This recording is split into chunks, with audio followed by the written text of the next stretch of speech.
Pernah mengalami di mana omongan orang lain tuh mengganggu kita banget, sampai gara-gara omongan orang. Kadang juga kita sembarangan juga ngomong ke orang lain, sehingga dampak panjangnya itu ya menyakiti hati orang lain dan membuat kita merasa bersalah. Karena pada akhirnya mereka itu jadi malas, jadi nggak mau ngapa-ngapain, nggak produktif gitu. Mungkin saja teman-teman pernah mengalami atau pernah melakukan hal yang seperti itu ke sahabatnya, ke keluarganya, dan mungkin saja ini bisa menjadi sebuah eh, apa ya, sebuah nilai, sebuah referensi, wawasan atau pengingat lah, anggap saja paling mudahnya gitu ya, reminder atau pengingat untuk kita agar bisa bijaksana dalam memberikan masukan, mendeteksi orang-orang siapa aja yang berhak kita ikuti omongannya, kita pertimbangkan masukannya, dan siapa-siapa saja orang-orang yang nggak perlu kita hiraukan, nggak perlu kita dengar. Beberapa tahun belakangan, mulai dari tahun 2024, 2025 sampai sekarang di tahun 2026, itu tuh saya sering mendapatkan semacam harapan gitu, semacam keinginan dari teman-teman untuk coba dong sharing-sharing tips, perspektif, sudut pandang, HD edukasi tentang bagaimana kita itu memilah dan memilih omongan mana yang perlu kita terima, perlu kita kaji ulang, dan perlu kita buang jauh-jauh gitu. Dan banyak hal. Nah, di video ini alhamdulillah saya berkesempatan untuk ngomong itu karena sudah melakukan riset, penelitian kecil-kecilan, sudah banyak tanya sana sini, menggali informasi sana sini. Jadi ini bukan opini ya, bukan opini, tapi ini berdasarkan fakta di masyarakat, fakta di lingkungan yang saya uh, sekarang ada di dalamnya, dan ya terutama di media sosial bagaimana kita itu sembarangan gitu untuk melakukan sebuah respon, kemudian melakukan sebuah apa ya, sebuah curhatan yang mana itu nggak lengkap gitu. Nah, apakah kita ngomong dengan orang lain atau kita menuliskan sesuatu atau memposting sesuatu di medsos itu salah? Sebenarnya nggak salah. Apakah kita harus menerima masukan dari orang lain itu salah? Enggak salah. Yang salah itu ketika kita kurang siap dalam memberikan feedback, masukan ke orang lain, dan kurang siap untuk menerima masukan. Itu yang salah. Keadaan, momen. Jadi bagaimana cara kita bisa biar lebih tepat dalam bersikap, bagaimana lebih bijak dalam respon. Tentu saya bicara juga bukan berarti sudah tahu, sudah punya tekniknya, dan artinya sudah bisa mengatasi itu semua, belum, masih selalu belajar, apalagi orang-orang seperti saya, orang disabilitas yang kondisinya hanya bisa mendengar, hanya bisa merasakan, tapi nggak bisa melihat gitu. Jadi gerakan, gestur, kemudian raut muka dan lain sebagainya, kode-kode orang, itu kita nggak bisa paham. Jadi kita benar-benar hanya mendengarkan dari suara, hanya mendengarkan dari kondisi di sekitar, dan itu tuh persepsinya sangat lebar gitu, sehingga yang bisa saya lakukan yang pertama adalah menanyakan kembali apakah ini maksudnya. Jadi misalnya begini ya, waktu itu ada nih yang komen, Mas Hadi kenapa sih sibuk-sibuk banget ngurus dan konten di YouTube, padahal kan konten di YouTube itu harus lampu pencahayaannya harus cerah, suaranya harus jelas, harus punya kapasitas. Nah, di situ sekilas saya nangkep sederhana, kenapa harus repot-repot ngonten, kenapa harus repot-repot sharing di YouTube gitu kan. Tapi ternyata setelah saya tanyakan ulang, apakah maksudnya saya nggak perlu repot-repot atau kenapa saya harus repot-repot seperti itu atau bagaimana gitu. Jadi saya menanyakan ulang. Kalau jawabannya iya, maka baru di situ saya boleh untuk menerima masukan itu, boleh saya lakukan untuk sharing atau kita ya perbaiki terus-menerus. Ada juga yang komen, Mas kalau ngomong itu harus menggunakan public speaking yang jelas, harus mempunyai semacam ilmu komunikasi bahasa intelek yang tinggi.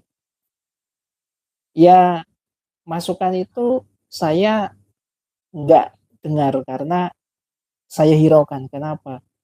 Jadi sebelumnya saya tanya dulu apakah maksudnya adalah orang yang boleh konten itu orang-orang yang intelektual, yang punya kapasitas, kalau kata orang ya ini iya gitu kan. Maka kalimat-kalimat atau masukan-masukan yang seperti itu nggak saya hiraukan. Kenapa? Ada alasannya gitu. Nah, nanti saya jelaskan alasannya. Nah, saya lanjut ya. Itu cara menyikapi. Jadi saya harus menanyakan ulang. Menanyakan ulang apakah ini yang dimaksud. Kalau dia jawab, oh enggak begitu maksudnya. Nah, lalu kita minta penjelasan. Nah, berikutnya, bagaimana kita misalnya mau memberi masukan ke orang lain? Yang pertama, pastikan dulu orang itu apa butuh nggak kira-kira masukan kita. Ya, butuh nggak? Pastikan dulu, apakah dia teman dekat kita? Apakah dia termasuk orang-orang yang memang sudah butuh dikasih masukan karena sudah melewati batas misalnya dari perspektif kita sebagai orang yang mau berkomentar. Kalau dirasa nggak butuh masuknya, dirasa orang itu juga nggak dekat sama kita, ya kita cukup mendoakan. Jadi sebagai orang yang mau memberi masukan, itu kita yang pertama adalah lihat waktunya. Sampaikan masukan kita dengan waktu yang tepat dan kondisi yang tepat. Jadi kita bisa ngobrol langsung, kita bisa DM, bisa WA. Jadi komunikasinya jangan langsung di publik gitu. Nah, apa saja yang bisa dilakukan jika di publik? Yang pertama yang di publik adalah kita bisa menanyakan tentang sudut pandangnya, perspektifnya. Kenapa orang itu membuat satu statement, pertanyaan atau semacam respon sebuah narasi, sebuah kata-kata yang itu bisa jadi ada yang melatar belakangi. Jadi pastikan dulu kita pahami secara utuh ketika orang-orang berbicara, orang-orang menyampaikan sesuatu di media sosial atau dalam session-session yang sifatnya umum di tempat publik.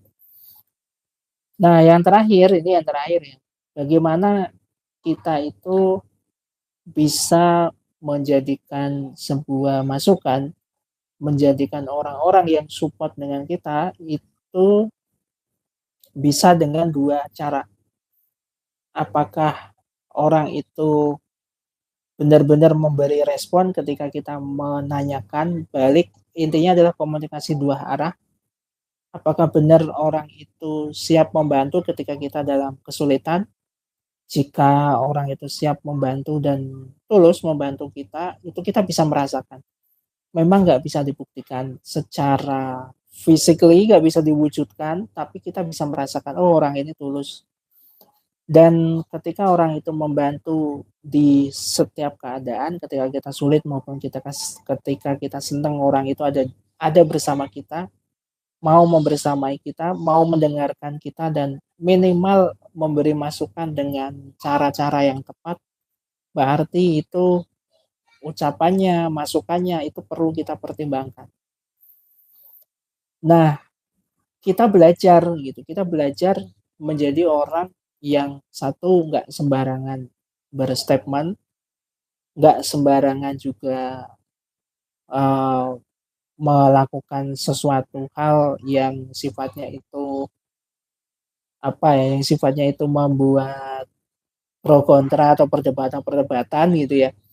Tapi cukup kita belajar dari pengalaman, kemudian kita pahami dulu dan apa yang harus kita sampaikan. Jadi kita menyampaikan itu berdasarkan sudut pandang, berdasarkan referensi, berdasarkan data yang ada di benak kita ya, apa yang sudah kita pelajari.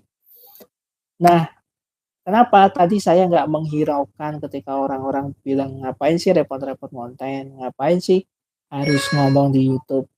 Kalau orang ngomong di YouTube tuh harus orang yang punya kapasitas, harus orang yang punya studio yang bagus. Sebenarnya dari perspektif profesionalisme iya, dari perspektif profesionalisme, tapi dari perspektif kreativitas kita itu ada porsi gitu, ada porsinya. Kalau orang yang sudah besar, yang sudah terkenal, yang sudah mempunyai kapasitas, ya tugas dia adalah membuat kebijakan-kebijakan, membuat sebuah contoh sebagai role model yang benar-benar bisa menjadi panutan gitu, menjadi contoh untuk masyarakat gitu. Sedangkan kalau kita yang ngomong, yang belajar ngomong, yang ingin memberikan sudut pandangnya, yang konten lah. Karena nggak perlu menjadi siapa-siapa dulu kalau kita mau konten. Karena ruang publik ini dibuat untuk siapa saja. Terlepas kita tunanetra, orang nggak lihat, terlepas kita orang non disabilitas, terlepas kita tukang ojol dan lain sebagainya, ya konten saja. Siapa tahu dari pengalaman, siapa tahu dari obrolan-obrolan, dan siapa tahu dari kita ngomong yang terbata-bata, lambat tahun, lama-kelamaan, kita bisa ngomong lancar, kita bisa menjadi orang yang lebih baik, kita juga bisa semangat karena banyak saudara-saudara, banyak bisa nyambung silaturahim gitu kan. Jadi saya memutuskan untuk tetap berjalan, dan alhamdulillah saya juga dibantu oleh anak saya untuk setup kamera, untuk melakukan session record vlog kameranya, videonya, untuk membuat videonya, sehingga ya oke, berarti ini rezeki saya untuk saya bisa tetap bertahan hidup, tetap semangat dalam memberi kontribusi, men-sharekan sudut pandang, mungkin juga ada teknik-teknik terapi yang saya miliki, saya ingin share ke publik sehingga orang-orang ketika datang ke praktisi kesehatan, ke tukang pijat, ke terapis pijat, itu bukan orang yang kondisinya sakit, tapi orang-orang yang ingin pemulihan gitu. Karena mereka sudah melakukan pertolongan pertama yang tepat di rumah, sehingga dari teknik-teknik yang saya share gitu. Mereka juga jadi lebih bersyukur karena melihat saya yang nggak melihat, sehingga mereka, orang-orang yang melihat yang tadinya merasa sulit hidupnya, merasa kesel aja, merasa serba salah aja, merasa kayaknya kok hidupnya nggak enak banget. Ternyata masih ada yang lebih nggak enak gitu, karena orang nggak melihat itu mau seenak apapun tetap nggak enak, tetap nggak enak. Kenapa? Ya karena nggak bisa melihat. Karena penglihatan itu sebenarnya kunci loh. Kita bisa tahu lampu itu nyala atau enggak, kita bisa tahu wajah keluarga kita. Tapi saya alhamdulillah nggak dikasih sama Allah. Tapi saya meyakini bahwa ini berarti baik untuk saya, sehingga saya harus bisa memaksimalkan potensi, bisa belajar terus-menerus sehingga saya nggak merepotkan orang lain. Saya meminta bantuan, iya. Meminta pekerjaan, iya pasti. Ketika ada jasa-jasa saya, produk-produk saya yang dibeli, itu kan pekerjaannya. Tapi saya nggak menjual kasihan dari sisi fisik saya, dari sisi kondisi yang saya nggak bisa melihat. Kenapa? Saya percaya setiap orang itu punya sisi kekurangannya sendiri-sendiri, tapi orang dengan plus dan minusnya itu mempunyai khas. Ya mungkin gaya saya yang ngomongnya pelan-pelan, ngomongnya seperti ini, bahasanya nggak intelek gitu. Tapi saya mencoba untuk bagaimana bahasa yang nggak intelek itu bisa diterima, bisa dipahami apa sih maksudnya gitu. Misalnya saya share satu tips tentang kesleo, bagaimana sih tahapan-tahapannya, saya upayakan untuk sedetail mungkin, dan tips yang saya share itu saya kondisikan untuk orang awam, jadi orang-orang yang nggak tahu tentang metode pengobatan, sehingga aman dan dipakai untuk siapapun bisa selama orang itu mengikuti aturan, mengikuti apa yang sudah saya berikan gitu. Jadi dosisnya, kemudian gerakannya itu menjadi ketentuan untuk ada dampak positif yang dirasakan. Misalnya saya share tentang bagaimana kita merespon uh, orang, bagaimana kita mempertimbangkan masukan-masukan yang positif, bagaimana kita memberi masukan yang tepat.